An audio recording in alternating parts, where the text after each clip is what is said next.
Well, hello, hello, hello, everybody. Welcome to another Kick-Ass Career Conversation. It is Friday afternoon here if you're joining us live. It is Friday evening if you're across the pond, which is where our guest is coming from. I am Kim, and I'm joined by my co-host, Louise. That's me. Louise. Yeah, I kind of forgot her name there for a second, maybe. And You wish. oh, I don't know if to be offended or not. And our lovely guest today is Caroline. And Caroline, you are joining us from where in the world? I am in Germany, although originally from the UK. Right. So generally speaking, when you say you're in Germany or you're from Germany right now, people probably are like, that's not a German accent. Exactly. Yeah. Very definitely. I could start speaking in German and confuse everyone, but we won't go there. Okay, fair. Although if you get like that tickles your fancy, go for it. We won't know what you're saying, but go for it. So we will tell the world a little bit more about you in just a second, but we want to start this conversation how we start every week. What are we celebrating this week? Go ahead, Caroline. What are you celebrating? I'm celebrating a couple of things, actually. I'm celebrating the fact that my kids are on Easter break because I love having them at home. No appointments. We don't have to be anywhere. We can just relax. And that for me is a massive celebration. And then professionally, I'm celebrating, it's actually today, is cart close on my group coaching program. So I've had an amazing week with that, which has been so fun. So I'm celebrating that as well. Congratulations on Thank both. Yeah. Huge feat. Yeah. Louise, do you know what you're celebrating? I do know what I'm celebrating. It is spring break here for my kiddo too. And as we launch into the Easter weekend, I have some folks traveling from out of town to visit me and my kiddo. And so I don't have a lot of like people close by, right? Like in this big global world that we have now, it's easy to stay in connection with people from all over the place, but to actually get some FaceTime is so. Yeah, I'm celebrating that and having my friends in from out of town. Yay! Mm-hmm. I am celebrating that today is our 100th episode. That's right. See, this is proof positive that yes, every week Louise shows up to have a great conversation, but doesn't know what the hell is going on. Yes. I do know what's going on. I know you do. In other places. Yes. Just not here all the time. Well, but isn't it a wonderful thing to be in partnership with somebody, with people that, right, we trust? We know that like we just need to show up and do our part and the other people are showing up and doing their parts. And that is absolutely part of the 100th episode celebration, because not only do Louise and I get to do that every week, we get to show up for each other in different ways, and then get to do that publicly with you all. We also get to do that each week with our guests. Like you literally, Caroline, you saw that we were looking for some people to join us, and you're like, I have something to say, and here you are. We haven't talked before. No, and now I'm celebrating on your 100th episode. That's very exciting. I had seen it was your 100th and I was like, oh, how cool is that? Right? Yeah. It's a party. It's going to be a party up in here where we're talking about really important things, which we'll get to in a second. But I do want to let the world know a little bit more about you, or at least what you have shared with us. Okay. So Caroline has had several career changes over the years and started her I always say it wrong. Konmari? Yeah. Okay. Business at the age of 48. She believes it's never too late to pivot and start something new. And she's also done this while supporting one of her child who has autism through mental health crisis. She has 3 kids, 2 are neurodivergent. And so she knows the struggle of not being able to plan a day and in knowing it will all work out as planned. She needs to be super flexible and find those solutions, but she does not, and I love this. I loved this when I read this. She does not believe in work-life balance. So I used to have a newsletter that was called Balance is Bullshit. So work-life balance is I'm sure we'll get into that as well. So as a KonMari professional, KonMari consultant and professional organizer, she helps busy women declutter and organize to create a home that supports their ideal lifestyle. Originally from the UK, she's been living in Germany for the past 18 years and is fluent in German, thankfully. She's married and, like I said, has 3 kids and too many pets. I don't think there is a thing. Caroline, we are so glad you're here with us. I'm very glad to be here. Thank you for having me. An expert pivoter. Yes, I am the master of pivoting. Well, I thought that was your job, Louise. Well, I mean, yes, but I'm really curious. Like, tell me, and tell us and our listeners a little bit about. I'm really curious about those pivots specifically, and like where you thought you were going to end up. Is it where you ended up? No, nowhere near. So I left school and went to university and studied music, and I used to play cello, and that was my thing, and I loved it. But it became very clear to me I'm not the sort of person who's going to sit and practice for hours every day to be playing in an orchestra. So I decided to train as a classroom music teacher, teaching kids up to the age of 18 in the UK. And that's what I did for years. And I went on to become assistant head teacher, and I was doing my head teacher training. It was all going really well. And so I just assumed I would live out my days as a head teacher somewhere in the UK and would have been quite happy with that. And then one Sunday, I decided to join a group for a hike. And there I met Ralph, who happened to be spending 2 years in the UK from Germany. And 6 months later, I moved to Germany with him, not speaking a word of German, rented out my house, sold my car, just dropped everything and went for love. Crazy. When I think back about it, totally crazy. And I was very fortunate that a local international school was looking for a part-time music teacher. So I could actually go to work and speak English every day at this international school. And that was great. And within 2 years, we had got married and had our first child and went on to have 2 more. And it became quite obvious that me going back full-time as a teacher was not going to work with our family. And so I decided to set up my own business doing fun classes for expat mums in my local area, doing music, English, not teaching English, but just giving them something to come along to and do in English, because I hadn't had that for my kids when they were little. And I'd really missed having that opportunity. And that grew, and it was great. And I loved it. And it was really popular. And one day I went along for some free business advice. And the lady said to me, do you really want, when you're 60, to still be sitting on the floor singing these same little kids' songs? And I was like, yeah, it'd be fun. I'm going to love it. It'll be great. But it sowed this seed, and then COVID hit and I couldn't teach my classes. And I had become obsessed with the Konmari Method in 2014. When I had applied the Konmari Method in our home. My kids were tiny and I was so stressed and so overwhelmed, didn't have any family nearby. And I just was like permanently feeling stressed. And my sister had sent me a British Good Housekeeping through the post, and I was reading it one day and saw this article about this new book that had come out, The Life-Changing Magic of Tidying Up. And I got onto Amazon and ordered a copy. It arrived the next day, and the sort of rest is history. I started step by step applying the method to our home. It took me a year because I'd got all the kids around all the time. And I could just slowly feel myself getting calmer as I knew where things were in the house, and we had less, and it was just easier. And one day we were about to leave the house, and my then 4-year-old said to me, why are you a nicer mummy now?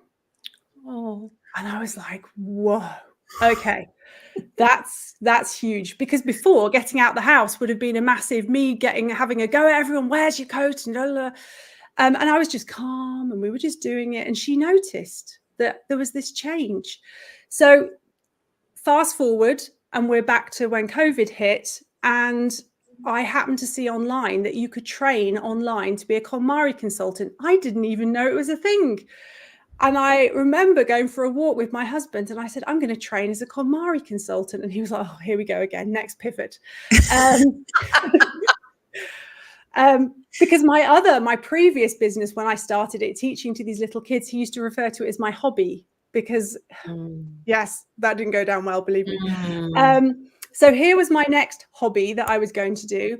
And I did the training and I fell in love with it. It was just amazing. So I continued running my other business parallel for the first year, and then I sold that on. And I've been full-time doing the KonMari thing since then. Working online with people, working one-on-one in homes with people. It's grown and it's just amazing. I love it. And you just have your group program that just launched.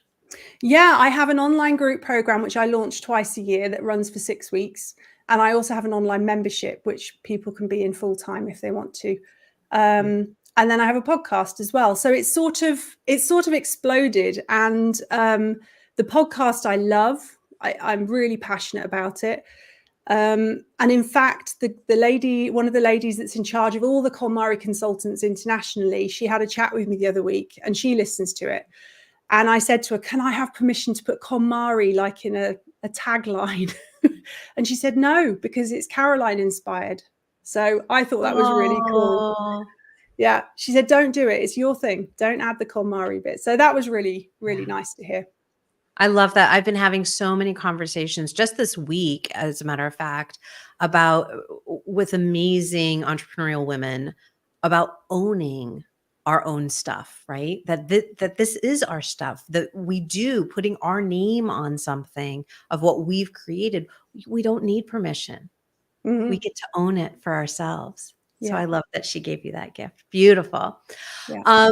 Question for you, right? So today's topic is really about this idea of less is more and decluttering. And we added in this for your mental health because I think you really spoke to it is at that time when your then 4-year-old said, why are you a kinder mommy? Like, what was that shift for yourself from having all the stuff to being a kinder mommy? I used to really worry what other people thought if they came round to our home. And it was never bad, but I just had this, I guess, a pressure from society that if people come round, it should look like I'm in control of things. It should be tidied up. So if people were coming, it was this mad pick up piles of paper, stuff them in a drawer. We've all done it. Open the cupboard, push the toys in and close it again, so that when people come around, it looks like we've got it together. We're okay. But it meant I could never find anything because there were regularly people coming around, and the more I stuffed into drawers and then didn't get it out again after they went. I once spent a week looking for our family passports that I'd put in a safe place. I mean, but I didn't know where luckily I started looking a week before we went on holiday because my husband was having kittens about it. That was the sort of stress I was under, or would be about to leave the house and one of the kids would get a dirty nappy and I'd go to put a clean nappy on only to find the drawer was empty.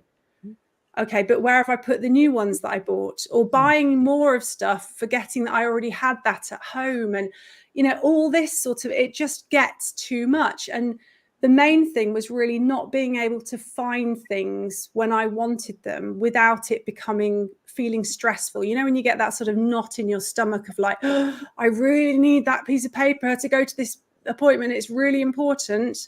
And you're turning the house upside down looking for it. It was that sort of stress.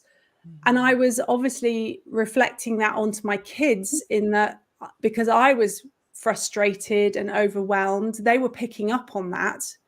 Even if I was trying to be calm with them, they hear it in your voice. They can tell by your facial expressions that you can say it any which way you like. Kids are not silly. They will read the signs, especially my child with autism. He knows exactly what's going on.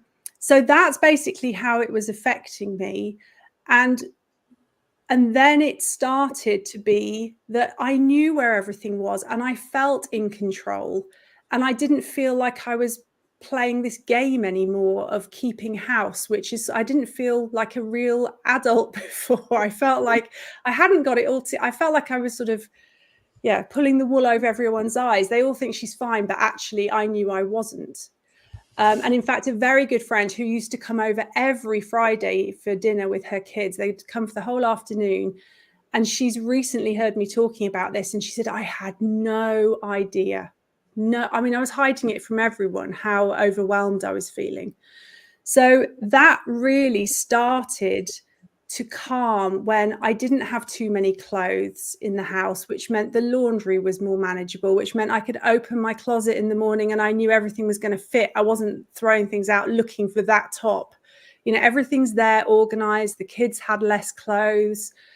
I knew where the paperwork was. That's a huge one. And that's a huge one for a lot of my clients, not knowing where the papers are.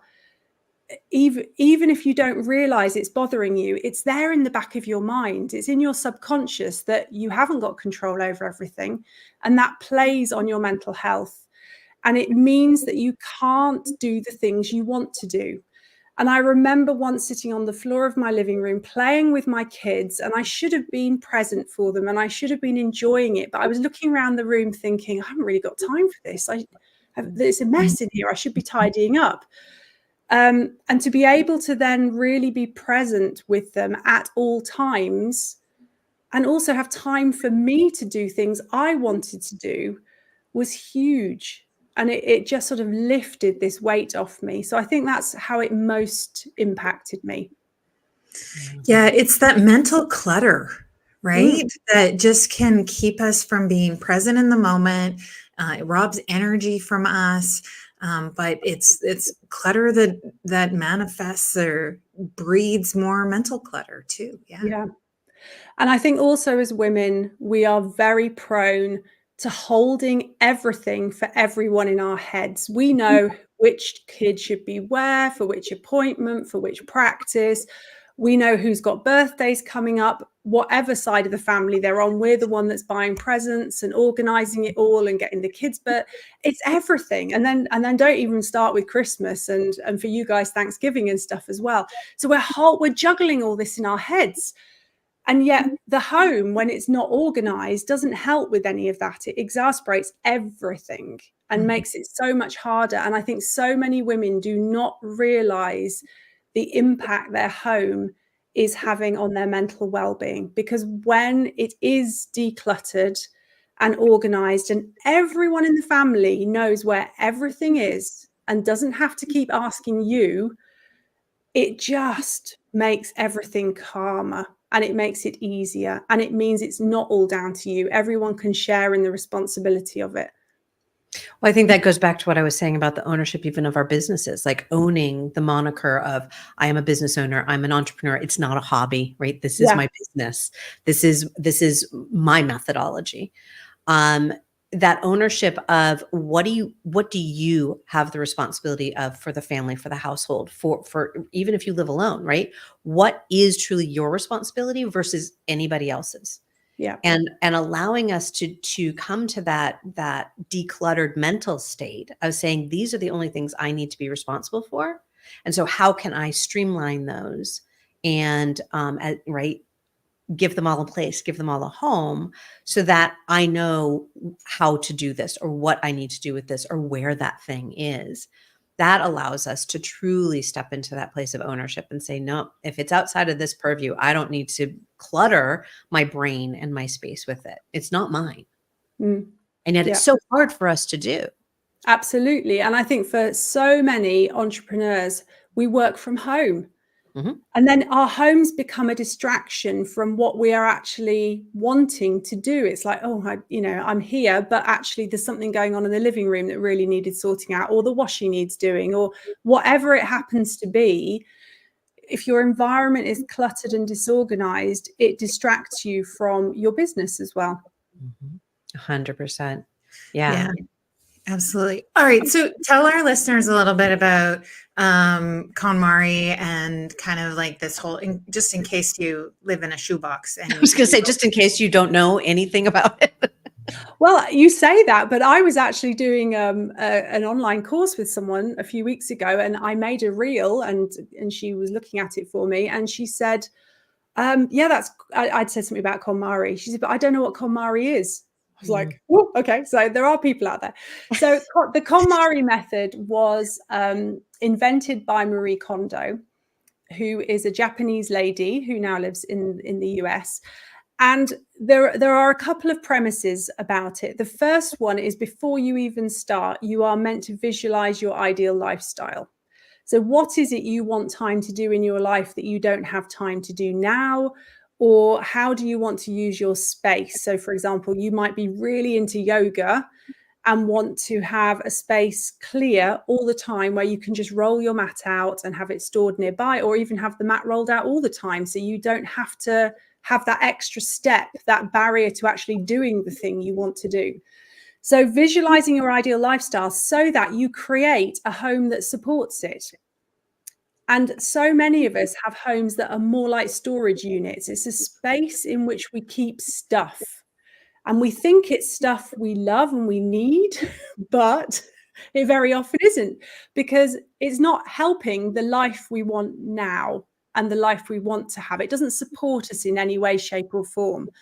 So the first thing is visualizing your ideal lifestyle. And then the second thing, which is so different to the way most people tidy, is you declutter and organize by category, not by room. So I wouldn't just go in and do the living room, for example, because when you do that, the danger is usually within a couple of days, give it a week, it's back to how it was, because you haven't given those particular items that you've taken out of there when you tidied up a specific place that they live in. So they wander back in again and you're back to square one.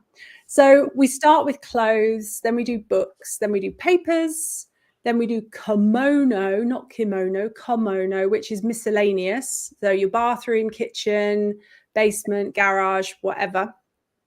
Craft materials, if you're into crafting, anything like that. And then finally, last, you do sentimental items, because they are so hard to make decisions about. And by the time you've practiced on all the other categories, it makes the sentimental stuff much easier. So if you're doing clothes and you find a t-shirt from when you were at university, sentimental, you're never going to wear it again, but you're not sure, should I keep it, shouldn't I? At that point, put it in a box of sentimental things. When you do books, the same. If you find a book that's sentimental, put it in the box. And then at the end, you can go through all the sentimental items and make decisions about those.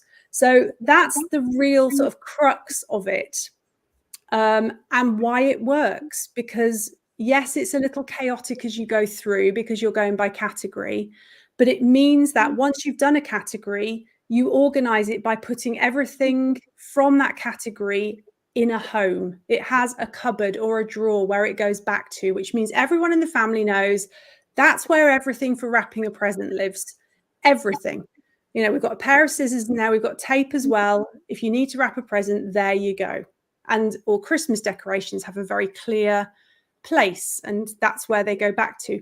But we've joy checked, we've gone through and said, okay, is this item supporting the ideal lifestyle we want? Do we need to keep it? Does it spark joy for me? Marie Kondo says, i.e., does it make you happy?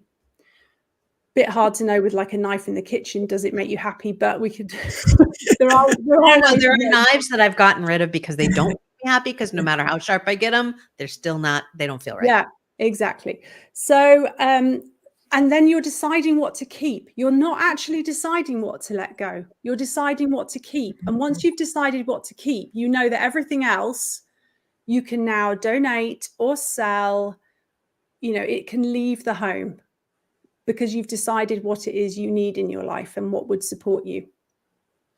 What is the best way to work with kids with this process? I ask very selfishly. There are so many different ways, and it depends on the age of the child. Give me an age. Let's see. Let's just randomly say 14.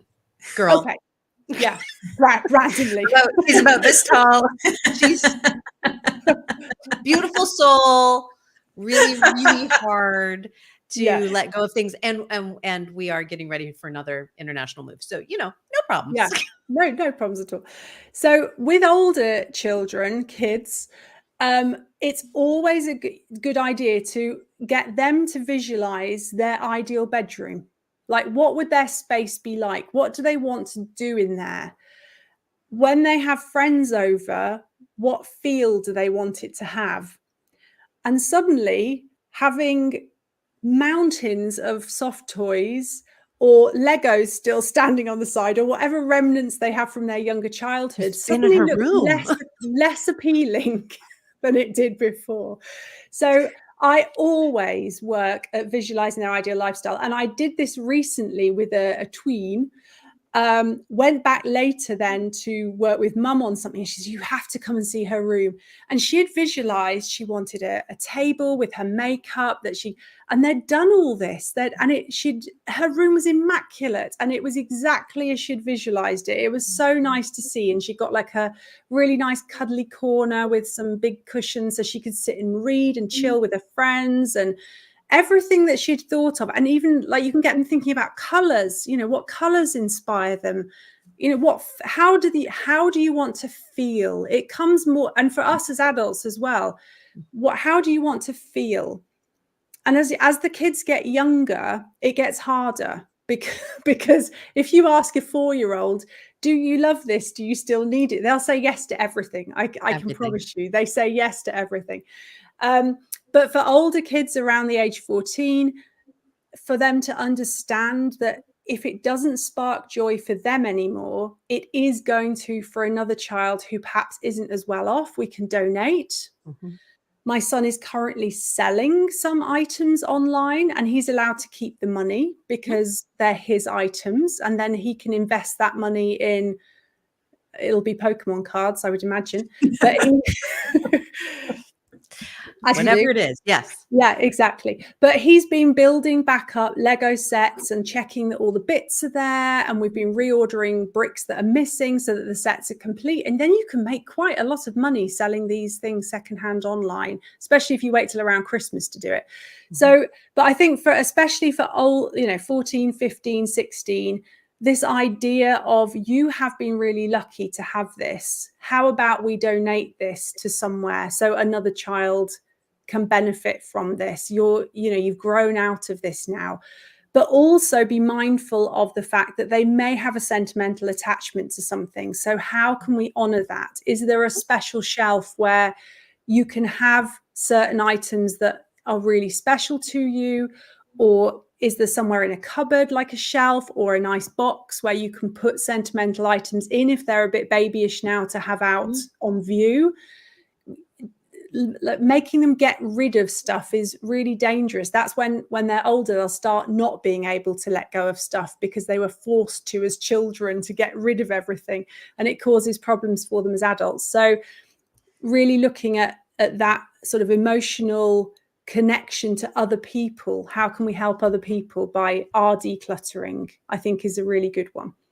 I love that. One of the things that I know comes up for our daughter, but also that I've heard from adults, is this feeling of, and it goes a little bit with the sentimentality, but it's a different level of it. And I'm curious if you've come across this as well. It's that place of, I'm ready to let go of this thing, but I know that the person who gave this to me would be really hurt if I got rid of it. And I what came to mind was actually a reel that I saw that somebody had put out there, and they said, I need to own that I have an entire cupboard filled with sweaters that people I love give to me over the years, and I need to be okay with letting go of them. But I feel really guilty because I know that the one time a year I'm going to see them, they expect to see me in the sweater. And so that type of sentimentality where we're attached to somebody, what we believe somebody else's emotions are, like the mental clutter that we hold on to physical clutter for. I'm curious if you've come across that as well. Oh, absolutely. I mean, the amount of times that clients, you open a drawer and it's full of unwanted gifts that they feel they can't get rid of. The way I always talk to people about it is the gift is not in the actual physical item. The gift is in the fact that person thought of you and invested their time, energy, and maybe money to get you that item. The joy was in them gifting you something. And that moment has passed, and it's now yours, and it's yours to decide what you do with it. And if you have people who are going to take offense at you getting rid of things, then you need to have that conversation with them, or say to them, I really love that you gift me something every Christmas. It's so special that you invest the time, but I am now going to try and not bring so much stuff into my home.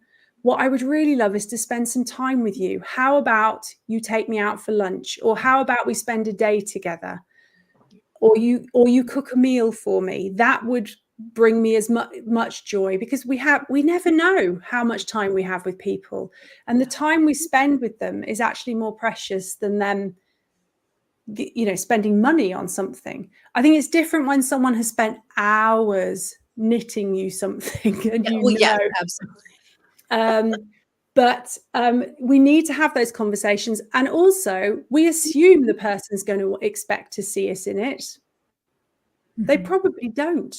They don't even maybe remember that they gave it to you. That's one of the things I've noticed over the years. Yeah. And I think if you donate it, if you let it go with gratitude for the gift that it has been, and know that somebody else will see it in a thrift shop and go, oh my, I love that. And be really excited to pay $2-3 for a really good sweater, for example, then you have passed that joy on. The joy doesn't stop just because you got the gift. The joy can continue. And I've seen this so often when I have a thrift shop that I use a lot for taking client donations.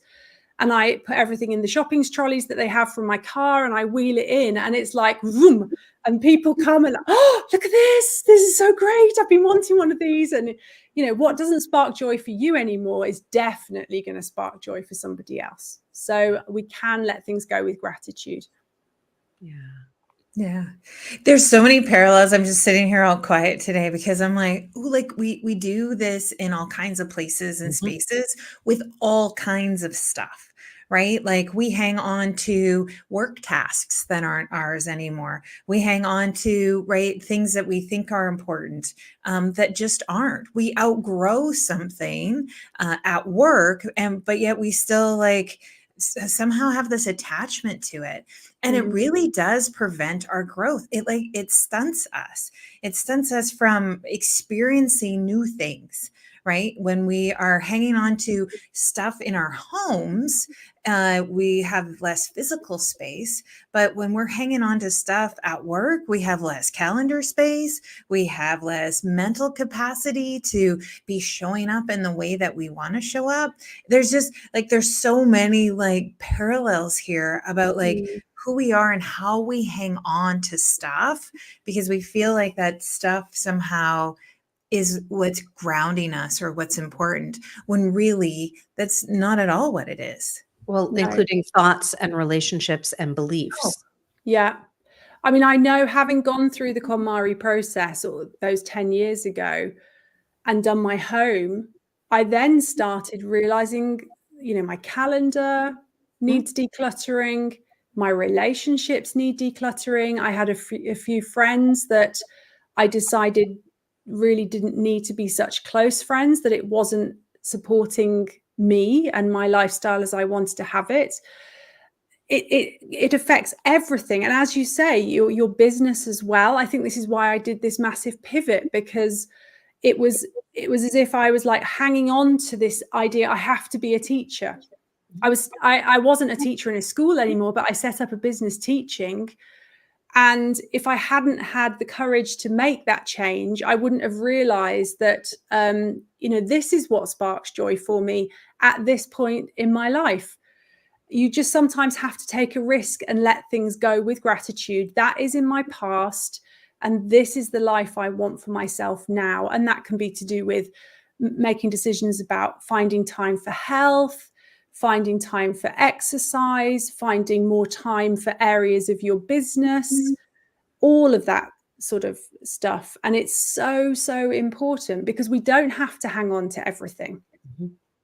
That's so interesting. So a couple weeks ago, I was leading a retreat down in Mexico, and one of the attendees definitely was diving into the release of limiting beliefs. And there were some very key ones that she was actively working on releasing. And I've since talked with her. She's back home and she is in like purge mode. And she's been releasing clothes, and she's an artist, so releasing art supplies. But she was a former educator. She released her need to hold on to her certification. She's like, I don't need to continue to be certified to teach. I'm not going back to teaching right now, right? I can let go of. And so getting in that place of just taking that first step of release, right? Whether it's, I'm going to go through my clothes and take that step of releasing clothes, or if I'm going to start with releasing some limiting beliefs, just starting that process opens the door for whatever wants to welcome itself in. But our lives are so jam-packed, Yeah. right? That there isn't room to attract in. And really, it is the basis when we're talking about wanting to manifest something in our lives. There needs to be space for that. Yeah.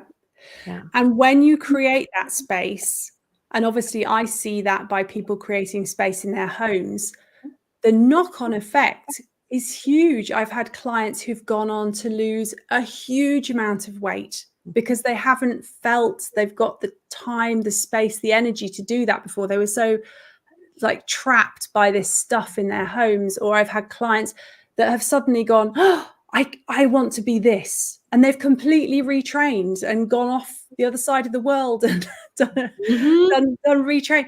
But they would never have done that before. And it frees your mind and makes you realize that other things are possible. If I can do this, imagine what else is possible. And Marie Kondo says the life-changing magic of tidying up. And it is life-changing. It changed my life beyond recognition. And my husband actually said last week when we were doing the launch for my program, and we did a 3-day workshop, online workshop to promote it. And he was in the chat, dropping links and all the rest of it for me. And he came through after the first session. He was like, oh, that was so fun. And then he came through after the second day and he was like, I'm loving this. And then the next morning he said to me, I've worked out why this is fun. You're relaxed. I mean, who would have thought you could launch and be relaxed? But it is, because I feel in control of everything. I know where everything is. I'm not overwhelmed by my Canva folders or my emails or, all that stuff that just gets so out of control. You can't ever find anything when you need it. So I've been working in the last year really on organizing my digital world, because I've realized that wasn't as in control as my physical stuff. And that's now made a huge difference, as you were saying before about, the knock-on effect for your business. And, once those things are organized, it makes a huge difference. Yeah, absolutely. Yeah. I'm looking around going like, where can I start? Where can I start?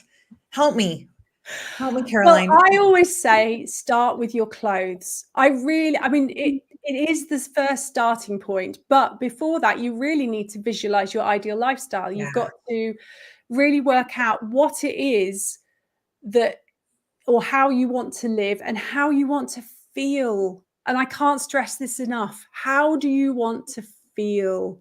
When you walk in your front door, how do you want to feel? Not because a kid's left their bag there and the coat and the shoes and, and then you walk into the kitchen and you can't start cooking because you've got to clear up what was there before, all this sort of stuff. How do you want to feel as you move through your home? How do you want to feel when you get up in the morning? And when you're clear about that, then I really would start with clothes, because clothes are things obviously we wear on our bodies. They're a reflection of us and our personality. And I know that my clothes are radically different now than they were even 5 years ago. And we've all still got stuff in our closets from probably when we were still at university. Have you been to my house? No, I've been to enough clients, I know. Actually, I will say a great way to do this is move internationally, because you're like, I don't want to pay to move that thing. No, exactly. And I have a client, an American client here, and we have done a radical declutter on her home. And I must stress, KonMari is not about minimalism. This comes up in the media all the time. If you like stuff, then have stuff in your home. As long as it sparks joy for you, you can have as much stuff as you like. So it's not, if you want to be minimalist, fine. But we have done a radical declutter. She'd done 5 international moves and always just packed everything up and taken it with her or put it into storage. And this move, everything arrived from Paris, from England, boxes and boxes. She hadn't seen some of them for 7 years. So we've gone through, and she can't wait now. Well, she wants to enjoy her home now. But when she next moves, they're going to weigh everything. And she can't wait to see how much less in weight her stuff is, because she thinks it's going to be absolutely incredible. So, yeah, very freeing. I mean, you don't want to talk about a weight loss program. That's what we did when we moved. So we moved from Chicago to Montreal 2.5 years ago, and we were living in the house that my husband grew up in. So we had all of his family stuff still throughout the house, in the attic and in the basement. And yeah, we went on a significant weight loss program when they first came in and said, well, we're going to assume it's going to be this many pounds to move. And I was like, I'm not paying to move that many pounds of shit. Yeah. No. So no. This has been an absolute joy. I really have enjoyed the conversation, and thanks for the tidbits of to help us through our own personal shenanigans. Where can people, I know you just are launching, but where can people find you if they want to continue following along and learn from you? Well, there's 2 main places. One is my website, which is caroline-thor.com, as can be seen on the screen. And then there's also my podcast, which you can find anywhere, which is called Living Clutter-Free Forever.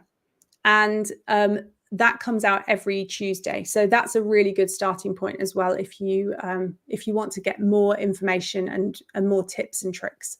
Beautiful. And for those of you, new subscriber right here. there we go. Yeah, cool.